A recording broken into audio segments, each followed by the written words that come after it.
ಒಮ್ಮೆ ಗಾಂಧೀಜಿಯವರು ವಿಜಯದಶಮಿಯ ಕುರಿತಾಗಿ ಉಪನ್ಯಾಸ ನೀಡ್ತಾ ಇರುವಂತಹ ಸಂದರ್ಭದಲ್ಲಿ ವಿಜಯದಶಮಿ ಅಂದರೆ ಅಧರ್ಮದ ಮೇಲೆ ಧರ್ಮದ ಹೋರಾಟ, ಇದನ್ನು ಪ್ರಭು ಶ್ರೀ ರಾಮಚಂದ್ರ ಅವರು ತ್ಯಾಗ ಮತ್ತು ಅಹಿಂಸೆಯಿಂದ ಸಾಧಿಸಿದರು ಅಂತ ಹೇಳ್ತಾರೆ. ಆಗ ಆ ಸಭೆಯಲ್ಲಿದ್ದಂತಹ ವಿನಾಯಕ್ ದಾಮೋದರ್ ಸಾವರ್ಕರ್ ಅವರು ತಕ್ಷಣವೇ ಕೇಳ್ತಾರೆ, ಪ್ರಭು ಶ್ರೀ ರಾಮಚಂದ್ರ ಇವರು ಯುದ್ಧ ಮಾಡ್ತಾರೆ, ಇವರು ರಾವಣನನ್ನು ಸೋಲಿಸ್ತಾರೆ.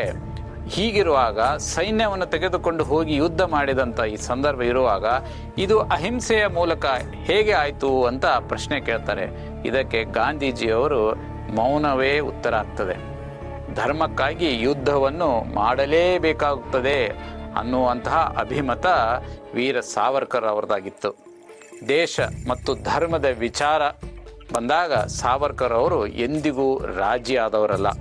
ಅವರ ಚಿಂತನೆಗಳು ಇವತ್ತಿಗೂ ಕೂಡ ವಜ್ರದ ಹರಳಿನಂತೆ.